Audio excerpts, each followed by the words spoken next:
2020 predictions. We got a lot going on this month.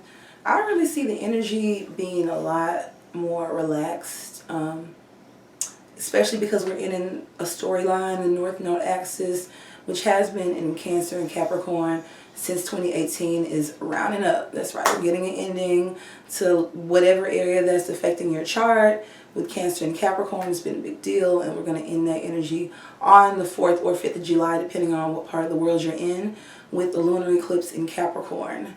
That's on the 1st of July. We also have Aries moving into Mars moving into Aries, the sign of Aries, on the 27th, and it's going to be there for a whopping 6 months. So Mars is going to be doing a lot in your chart as well. We also have a new moon in the sign of Cancer, which signifies a blue moon, because this will be the second new moon that we'll be having this year, which is pretty rare. And yeah, let's just get into it. We have a lot of new energy coming in the sign of Cancer, as well as Mercury coming out of retrograde and Venus now being direct. Let's get into it. Hey Aquarius, welcome to your July 2020 prediction.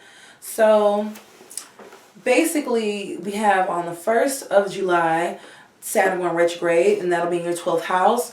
You and Gemini have been dealing with a lot of heavy shit this last couple of years with this 8th and 12th house. The water houses are pretty intense. And the 8th and 12th house in particular are pretty like subconscious, emotionally intense houses. Like they dredge up some emotional stuff, like, you know, some stuff that's hard to deal with, usually resulting in our healing, but not without some rough tides before that point.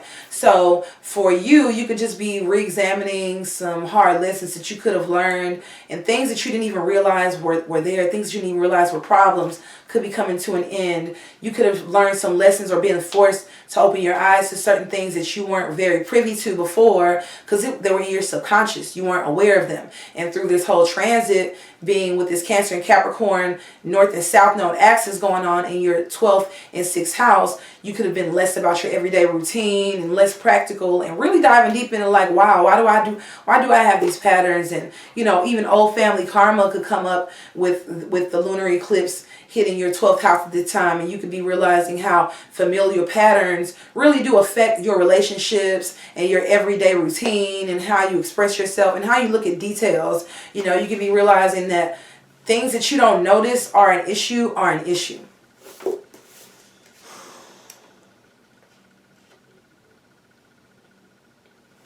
With Saturn being retrograde, Saturn could just be having you take another internal look at your mental health. Are you well? Or do you bury things under the rug? With Saturn being there, it could be hell yeah, especially for the last 2 years. You could have been quite restrictive when it came to your emotions. And the 12th house is already hidden. It's already subconscious. 12th house, Saturn represents restriction and boundaries. So you could have been feeling more. You could have been feeling a lot of boundaries in a boundaryless house. So you could have just been feeling like even less able to grasp why you do the things that you do, and it could have been even harder, but you could have been also at the same time been feeling need to like dive deeper into those things and find out why you have these karmic relationships, these karmic patterns, or why it's difficult for you to open up, you know, like, or issues like I said with the parents even before you were born, or like patterns that your family or your parents could have put you on to. You could be realizing that that's probably toxic at this time. Like, you're just like, damn, like, you know, Saturn could have been helping you get more into self-help and some mental health healing and things that you probably were afraid of, because some Aquarians can kind of be, they can tiptoe, they can lead the Aquarian, the occult, but some of them can tiptoe around it like they know they're meant to do it, but they could be second guessing themselves based off of like the collective and the group, because they do care about what people think, because they want to drive people around them forward, and sometimes it can hold them back because they're too worried about the collective conscious.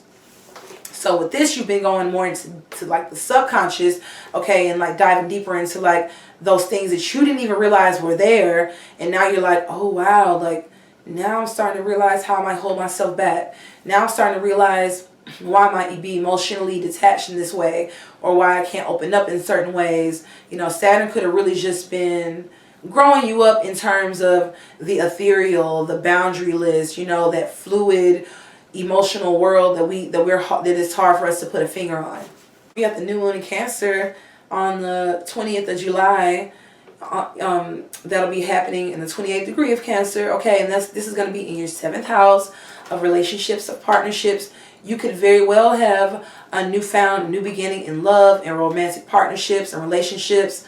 Also, Leo, the sun enters Leo on the 22nd of July. This is also hitting your 7th house. Leo rules children and flings. So children could be affecting, there could be a news about children or news about a partner, like maybe a partner's pregnant, or maybe like a fling is pregnant, or it could be affecting your love life in some way, your romantic relationships and partnerships, or you get married and you find out, or you get married because of a pregnancy, or there's definitely kids and relationships are affecting your love life or rubbing themselves together around this new moon. Also, creatively, you know, romantic partners could be shining, or people that you date, or people that, you know, other people could tend to be taking up the spotlight or a lot of your attention, you know, and your resources at this time. You know, like maybe you could be going on a lot of romantic dates, you know, you could just be treating a boo to like movie and dinner and all that, shopping, like the glamorous side of Leo.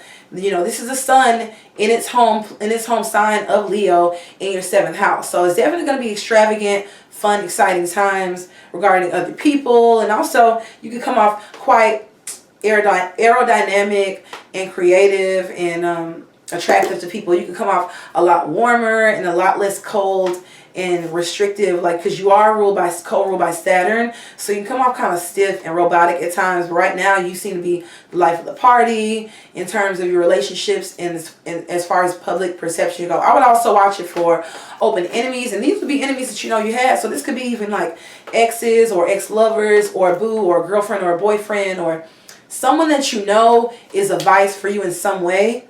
Could be, you know, they could be rearing their ugly head.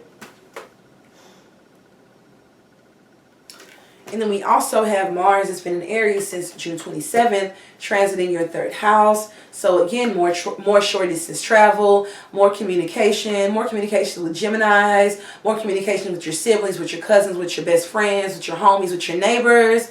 You know, like a lot more fun and like travel closer to home. You could have spent a lot of time like recently doing long distance travel for work, and now you're finding yourself having more flings, more rendezvous, like more getaways, you know, short distance though, local rendezvous, like, or also you could also get a job opportunity that's local, or you could even get into fiery arguments with friends or families or colleagues. This could go in a lot of ways, but the best way to use this energy would be obviously to use it to be stimulating, mentally stimulating. This could be also a good time to read or just catch up on your latest news or your things that's going on in your local community. You know, you are like the sign that represents activism, Aquarius. So you might want to get into like some Black Lives Matter things, or some civil rights justices, or how you can help out your local community right now. And then, yeah, with Leo transiting your 7th house right now and all eyes being on you, and then with also this being like the house of open enemies, yeah, I can really just see you really just fighting for the underdog right now, and just being, all eyes could be on you because you're trying to focus on being the voice of the people right now. So yeah, that's all I have for you, Aquarius. I hope you enjoyed your July 2020 forecast. Good luck.